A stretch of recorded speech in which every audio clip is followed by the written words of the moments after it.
but let me just start by asking thoughts, reaction immediately with the news today. What's happened today is horrific.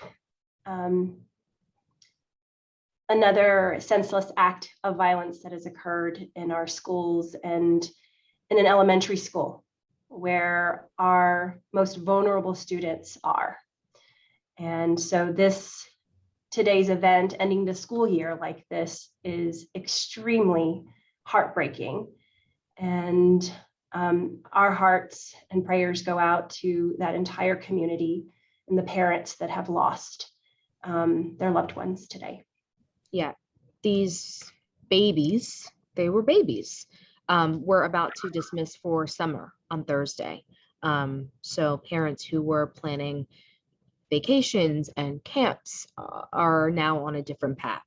I first want to know, before we get into your program and what you guys do, I want to know, are you guys sending anyone to Uvalde? Are you guys working, or have you worked with Uvalde in the past for this kind of training?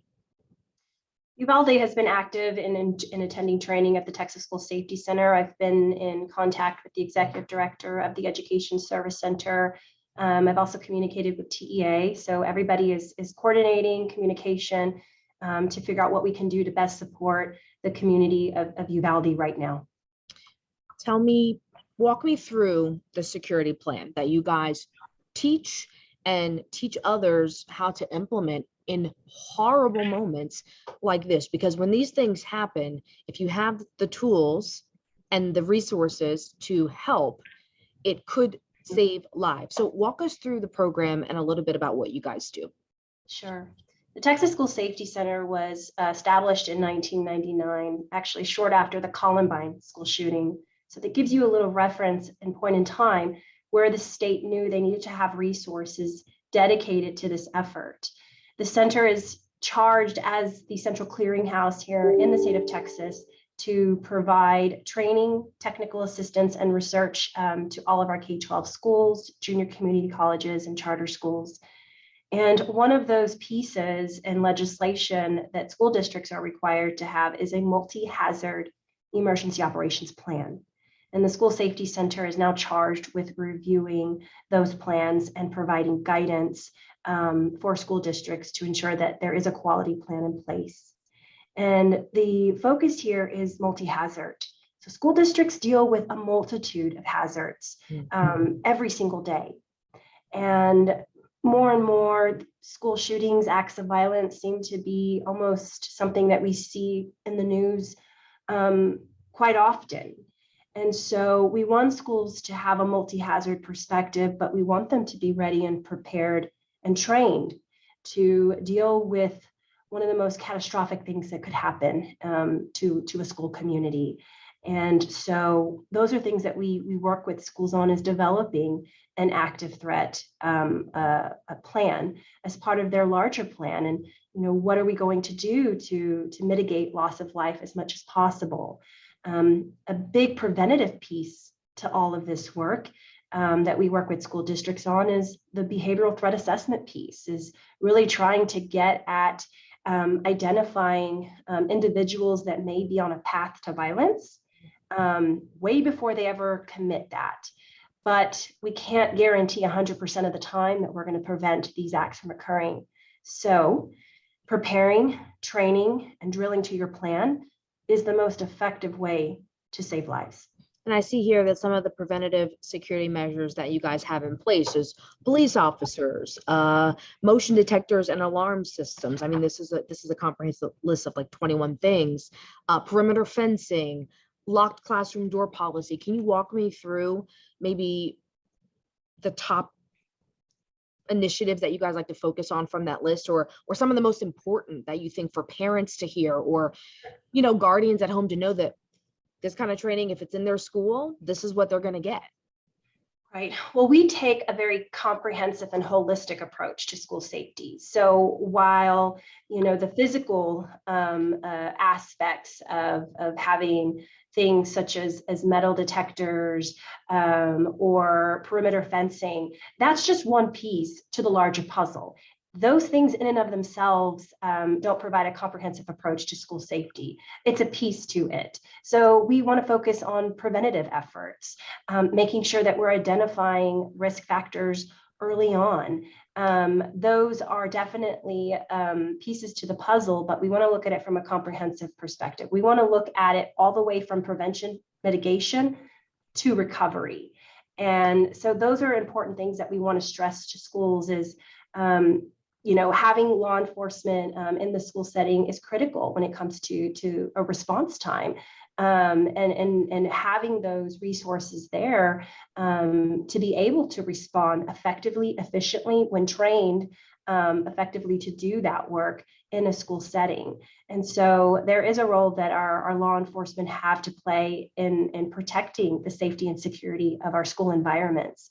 And there's more to come out with what happened today, but we'll get to learn a little bit more about the response that took place with the school district.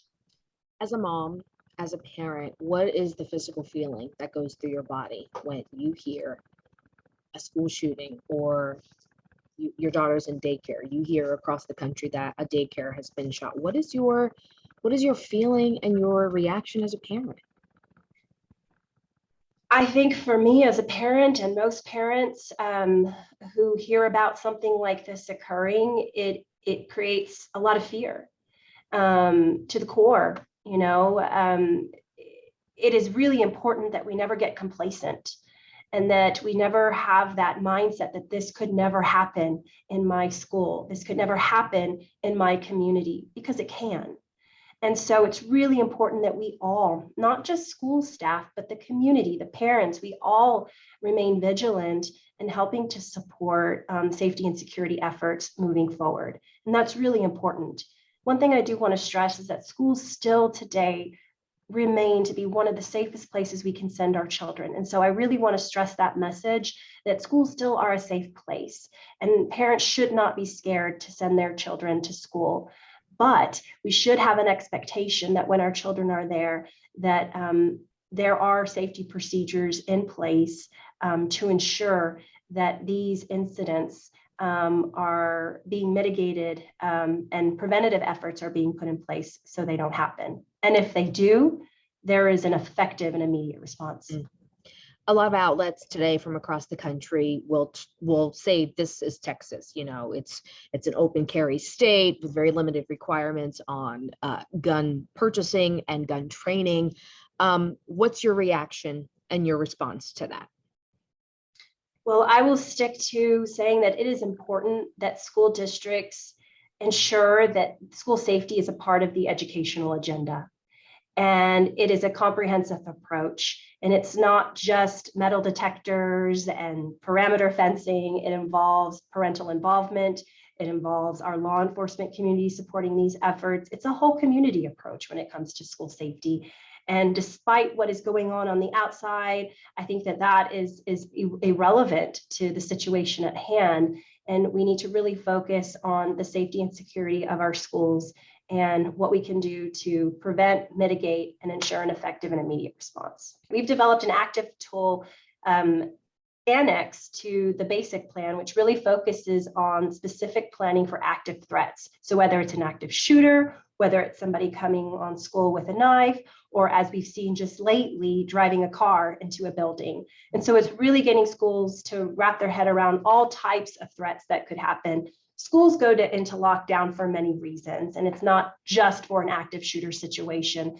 And so this is really hones in specifically on how to walk through an active threat situation. And that resource is available to schools as well. And also just plug your website and your program again for maybe other school districts who want training, they want to get involved, parents who want to know more about what you guys do. Absolutely. Well, we have several resources on our website for school districts and also for parents who really want to have a better understanding of what is involved with safety and security in schools. And all of that information is readily available to the public, and that can be accessed at www.txstate.txsc.edu. One thing I do want to point out is we will be sending out a communication tomorrow statewide to all of our school districts about things that they need to consider in the coming days, weeks, and months. And so right now there's going to be a lot of anxiety that parents are going to be experiencing. And so how to have those constructive conversations with your children in light of what's happened is going to be very critical. And listening is the most important piece of all of this.